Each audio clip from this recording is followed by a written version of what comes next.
वाले।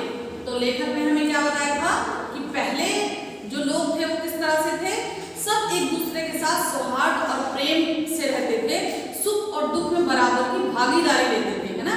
लेकिन अब जैसे जैसे समय बदला, हमने क्या किया, औद्योगिकीकरण हुआ, है ना, और विकास की तरफ हम बढ़े, लेकिन कहीं ना कहीं हम भावनाओं में, संवेदनाओं में पीछे हो गए। ठीक है, अब ये पैराग्राफ आइए। मेरी माँ कहती थी सूरज ढले आंगन के पेड़ों से पत्ते मत तोड़ो। अब लेखक को अपनी माता याद आ रही है। माँ उनकी क्या कहती थी कि शाम के टाइम कहा जाता है घरों में भी, शाम के समय पत्ते मत तोड़ो, फूलों को मत छुओ, पेड़ पौधे मत छुओ। क्यों मत छुओ? कि पेड़ रोएंगे, उन्हें दुख होगा और वो रोएंगे। तो कौन कहती थी? लेखक की माँ। दिया बत्ती के वक्त फूलों को मत तोड़ो, फूल बदुआ देंगे।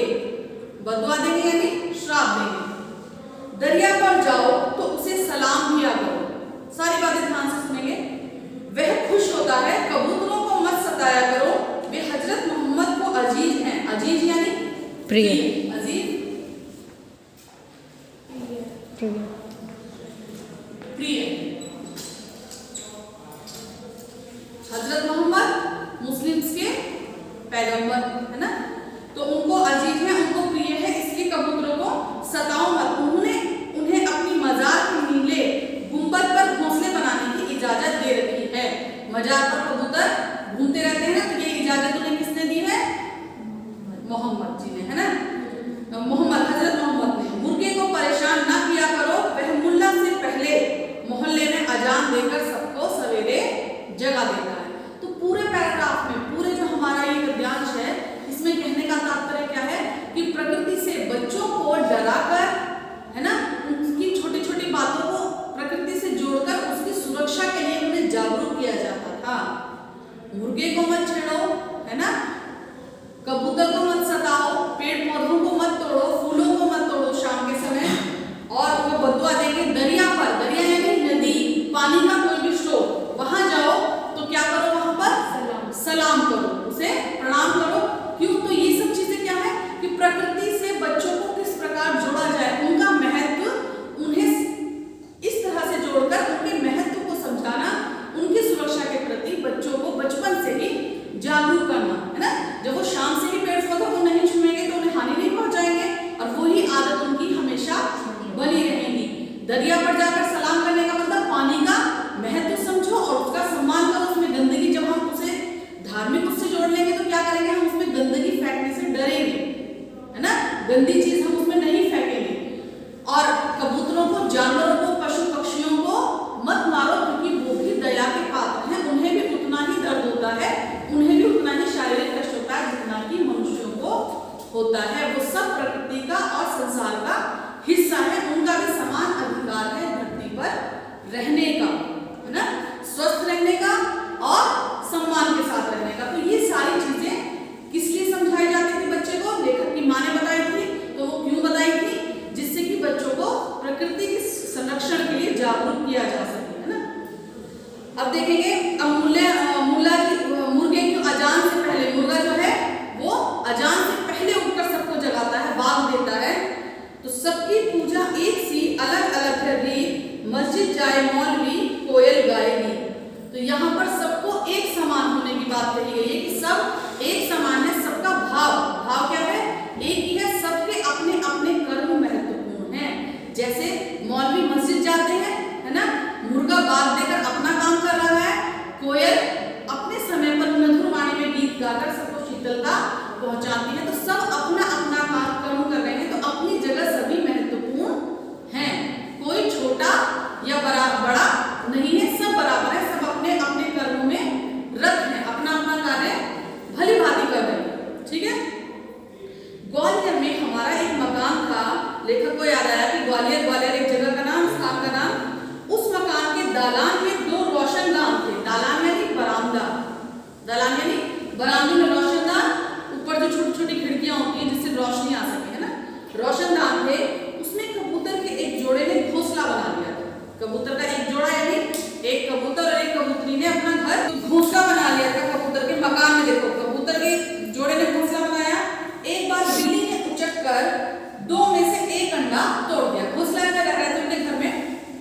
बिल्ली ने उचक कर क्या कर दिया, घोंसले में से एक अंडा तोड़ दिया। अब जब लेखक की माता जी ने ये देखा कि बिल्ली ने देख ली है घोंसले में जगह और अंडे हैं, तो वो निश्चित तौर पर दोबारा भी आएगी। कौन आएगी? बिल्ली अंडे खाने के लिए। तो उनकी माता जी के मन की दयालुता दिखाने के लिए देखो यहाँ पर यह प्रसंग आया है। तो उन्होंने क्या किया, उनकी माता जी ने अच्छी भावना के साथ उन्होंने सोचा मैं इस अंडे का स्थान बदल दूं, जिससे कि वो बिल्ली जब दोबारा वहां पर आए तो उसे वो अंडा ना मिले, अंडा जो है वो सुरक्षित रहे और उसमें से उसका बच्चा और माँ सुरक्षित रहे, एक दूसरे से के पास रह पाए। लेकिन जब उन्होंने वो अंडा उठाया तो दुर्भाग्यवश वो अंडा उनके हाथ से छूट गया, और जब वो छूट गया, टूट गया, फूट गया, अंडा खराब हो गया। तो उनकी माता जी को इतना दुख हुआ, जो लेखक थे निदा फाज़ी, उनकी माता को इतना दुख हुआ कि वो पूरा दिन परेशान रही और उन्होंने एक दिन का रोजा यानी उपवास उस गलती की मुआफी के लिए कि खुदा उन्हें इस गलती की मुआफी दे, उन्होंने एक बच्चे जो अंडा था उनकी कारण वो टूट गया, नष्ट हो गया उसका जीवन, उसके लिए उन्होंने एक दिन का रोजा रखा। तो उन्हें कोई देख रहा था, उन्हें कोई निरीक्षण कर रहा था उनका इस चीज पर नहीं, लेकिन अंतर मन की जो उनकी आत्मा थी उसमें सच्चाई थी। तो उनकी जो गलती हुई उनके लिए उन्हें खुद से पछतावा हुआ और उसके लिए उन्होंने प्रायश्चित किया। किस प्रकार किया? एक दिन का रोजा यानी उपवास रखा, भोजन और जल का त्याग किया, एक दिन के लिए अपनी गलती खुदा से माफी मांगने के लिए। ठीक है, अब आएंगे दिन भर कुछ खाया पिया नहीं, सिर्फ रोती रही और नमाज पढ़ कर खुदा से इस गलती को माफ करने के लिए दुआ मांगती रही। ग्वालियर से बंबई की दूरी ने संसार को काफी बदल दिया है। ग्वालियर से बंबई की दूरी ने काफी बदल दिया है संसार को, यानी अब काफी वहां बदलाव आ गए हैं। पहले ग्वालियर बंबई के रास्ते में जाते समय जंगल था, पेड़ पौधे बहुत ज्यादा फैले हुए थे, लेकिन अब वहां क्या है, बस्ती बस्ती चली जा रही है। कहने का मतलब ये है, वर्सोवा में जहां आज मेरा घर है, लेखक का घर कहाँ है? वर्सोवा में। प्रश्न एक बहुविकल्पीय प्रश्न या संक्षिप्त प्रश्न है ना, लेखक का घर कहाँ था? हाँ, वर्सोवा में जहां आज मेरा घर है, पहले यहाँ दूर तक जंगल था, यानी कि जंगल कटकर आबादी बसती जा रही है ना। पेड़ थे, परिंदे थे, दूसरे जानवर थे, अब यहाँ समंदर के किनारे लंबी चौड़ी बस्ती बन गई है। अब क्या हो गया, पहले वहाँ जंगल ही जंगल था, जिन जंगलों में हजारों पशु पक्षियों के घर थे, लेकिन अब क्या हो गया, अब लोगों ने आबादी बना दी, घर बन गए हैं, जिसके कारण वे सारे जंगल और जो पशु पक्षी जानवर थे वो सब वहां से गायब हो गए। इस बस्ती ने न जाने कितने परिंदों चरिंदों से उनका घर छीन लिया है। देखो, परिंदों तो हो गया पक्षी, परिंदों पक्षी और चरिंदों भाई जानवर, चरिंदों का जानवर। तो जब ये बस्ती खत्म हो गई, पहले बस्तियां थी, जंगल थे, पेड़ पौधे थे, अब जब बस्ती खत्म हो गई तो उन जानवरों को बेघर कर दिया है ना। इन बस्तियों ने क्या कर दिया, हमने क्या किया, जानवरों को, पशु पक्षियों को बेघर कर दिया है। इनमें से कुछ शहर छोड़कर चले गए हैं, जो नहीं जा सके उन्होंने यहाँ वहां डेरा डाल दिया। इनमें से 2 कबूतरों ने मेरे फ्लैट के एक मचान में घोंसला बना लिया है, और इनमें से छोटे मोटे थोड़े से पशु पक्षी क्या है, मकानों की मचानों पर घोंसला बनाकर रह रहे हैं। मचान क्या होता है, एक घास फूस से बना हुआ एक छप्पर पड़ा हुआ, वो छोटी सी झोपड़ी टाइप है ना, झोपड़ी नुमा। छोटे हैं, उन्हें खिलाने पे। अब देखो, जो उस घोंसले में जो कबूतर रह रहे थे उनमें कुछ छोटे बच्चे थे, और जिनके भरण पोषण का जिम्मेदारी किसने संभाली हुई थी, बड़े कबूतरों ने, यानी जो उनके माता पिता होंगे, है ना। बड़े कबूतरों में दिन में कई बार आते जाते, और क्यों ना आ जाए, उनका भी वह घर है। लेकिन उनके आने जाने से हमें परेशानी भी होती कब, क्योंकि वो कभी किसी चीज को गिराकर तोड़ देते हैं, और कभी लाइब्रेरी में घुसकर किताबों को जो व्यवस्थित करके रखा होता है उन्हें सबको गिराकर चले जाते हैं। कौन गिराकर चले जाते हैं? कबूतर, जो रोशनदान से आते हैं। कबीर या मिर्जा गालिब को सताने लगते हैं। लेखक ने व्यंग किया है, यहाँ पर क्या किया है, व्यंग, कि वो लाइब्रेरी में आकर क्या करते हैं, कबीर और मिर्जा गालिब को सताने लगते हैं। कैसे सताने लगते हैं? क्योंकि लाइब्रेरी की जो शेल्फ है उसमें जो कबीर दास की और जो मिर्जा गालिब की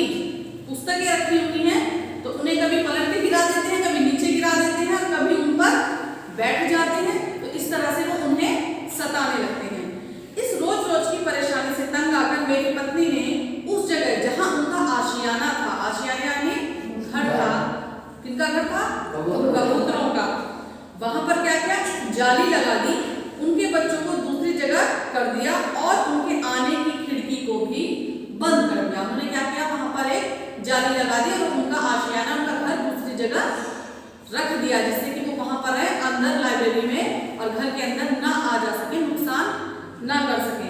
खिड़की के बाहर अब दोनों कबूतर रात भर खामोश और उदास बैठे रहते, क्योंकि अब उनके पास जाने आने का कोई रास्ता नहीं था, तो वो अब अंदर नहीं आ सकते थे। अंदर आते थे तो थोड़ा बहुत घूमते फिरते थे, कभी लाइब्रेरी में और कभी घर में, लेकिन अब वो जाली लगने से अंदर नहीं आते अपने घोंसले में ही।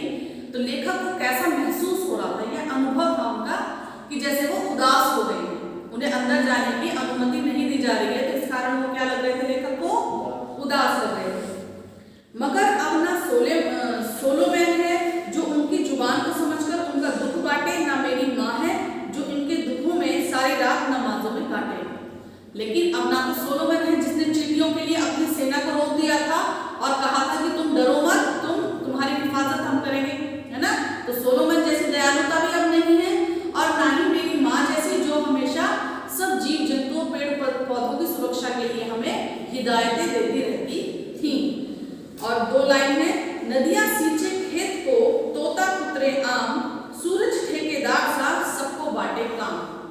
तो उन्होंने क्या कहा है 2 पंक्तियों में कि नदियां जो है वो सारे खेतों को सींचती हैं बिना स्वार्थ के, है ना। और उन खेतों से क्या होता है, हम सबका भरण पोषण होता है, खेतों से अनाज पैदा होता है, सारी जरूरत की आवश्यकता की चीजें किससे आती हैं, खेती से आती है, फसल से आती है। और कितने लोगों का, मानव का जो होता है कल्याण खेतों से तो होता है, फसल ना हो, अनाज ना हो तो क्या हमारा जीवन चलेगा, नहीं चलेगा। तोता कुतरे आम, और तोता क्या है, वो आम को उतरता है, यानी हमें नदियां क्या देती हैं, अनाज देती हैं और मीठे फलों को वो हमें प्रदान करती हैं।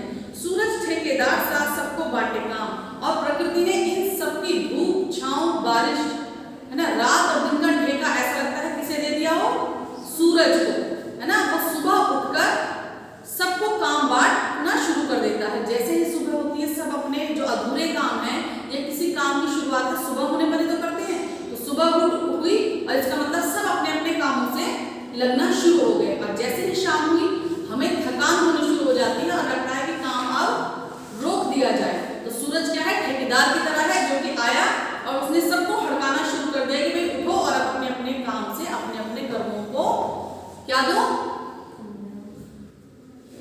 कर्मों को करें, अपने कार्य को करो भाई, शुरू करो, जो अधूरे काम थे उन्हें शुरू करो और जो नए काम है उनके लिए तैयार हो जाओ, ठीक है। ये था हमारा समुद्र को पीछे क्यों धकेल रहे हैं। अब हमने पाठ पढ़ा, समझ में आया हमें समुद्र ने कैसे बदला लिया, जहाज थे क्योंकि वो उसकी सीमा में आ रहे थे, है ना। समुद्र हमारी सीमा में नहीं आ रहा था, हम उसकी सीमा में जा रहे थे, तो उसने क्या किया बदला लेने के लिए, जब उसे गुस्सा, भाई समुद्र जैसा खुद विशाल है उसका हृदय भी उतना विशाल है, और बड़े लोगों को प्रायः गुस्सा कम आता है। बड़े लोगों का मतलब जो विनम्र है ना, क्योंकि वो विनम्र होते हैं, उदार होते हैं, देने वाले हैं वो हमेशा, तो इसलिए उनके लेने की तो कोई आकांक्षा होती नहीं है, तो बदला लेने का कोई मतलब ही नहीं होता। लेकिन जिन्हें गुस्सा कम आता है उन्हें गुस्सा कभी आएगा ही नहीं, ऐसा नहीं कहा जा सकता, है ना। तो जब उसे गुस्सा आता है, समुद्र को जब गुस्सा आया तो उसने क्या किया, समुद्र बड़े बड़े जहाज बच्चों की गेंद की तरह फेंक कर मारे थे, और वो 3 दिशाओं में गए थे। एक गया था वर्ली, एक गया था वर्सोवा और एक गया था गेटवे ऑफ इंडिया में जाकर पड़ा, है ना। और उसमें इतने घायल हुए, इतना नुकसान हुआ कि वो दोबारा अपने पैरों पर नहीं चल सके। तो ये किसने गुस्सा दिखाया था, अपना समंदर ने। और क्यों दिखाया था, क्योंकि उसकी सीमा रेखा को हमने पार कर दिया था और उस पर अधिकार जमा लिया था, जबरदस्ती अधिकार जमाया हुआ है। तो वहां तक तो उसके आने का अधिकार है, जहां तक उसकी सीमा है तो वो तो आएगा, तो फिर नुकसान भी हम ही उठाएंगे जब हम गलत काम करेंगे। तो देखो पहला प्रश्न है, बड़े बड़े बिल्डर समुद्र को पीछे क्यों धकेल रहे हैं। बिल्डर यानी भवन निर्माणकर्ता, जो भवन बनाते हैं, मकान बनाते हैं, बिल्डिंग्स बनाते हैं, तो पीछे क्यों धकेल रहे हैं। और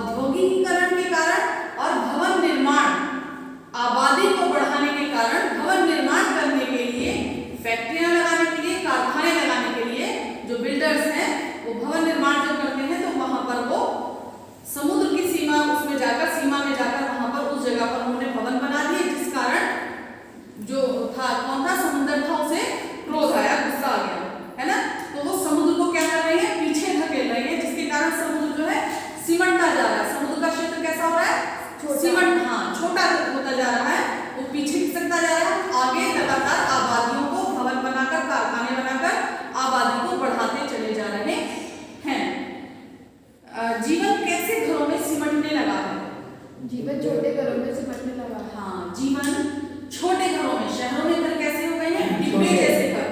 कैसे हो गए हैं? डिब्बे जैसे घर हैं और उनके कारण जीवन सिमटने लगा है। लोग एक दूसरे से मिलना जुलना लोगों ने कम कर दिया है। पहले दालान होते थे, बरामदे होते थे, उनमें बैठकर अपने सुख दुख हंसी मजाक एक दूसरे से करके एक दूसरे की भावनाओं को समझते थे और दूसरों के दुख सुख का निराकरण करते थे, जो कि अब नहीं है। अब घर कैसे हो गए? डिब्बा बंद घर हो गए। कबूतर परेशानी में इधर उधर क्यों फड़फड़ा रहे थे? कबूतर परेशानी में इधर उधर इसलिए फड़फड़ा रहे थे क्योंकि उसकी जो मालकिन थे उन्हें भाग दिए थे, वो उदास हो गए थे। वही रोशनदान से तो बाहर लगा देता। हाँ, ये भी काम था। दूसरे क्या है, उनके बच्चे जो थे वो बिल्ली ने तोड़ दिए थे, है ना। और दूसरा, लेखक की माता के हाथ से अचानक से वो हुआ है ना, इसीलिए फड़फड़ा रहे थे। और जो उदास होने वाला प्रसंग है ना, वो तो लेखक का अनुभव था, है ना। भाई क्या कबूतर हंसते हुए दिखे हैं कभी? है ना, हंसते हुए हमारे हाव भाव अलग होते हैं, लेकिन क्या कबूतर हंसेगा तो आपको दिखेगा? नहीं दिखेगा। ये केवल एक भावुक होने के कारण लेखक के क्या थे? भावनाएं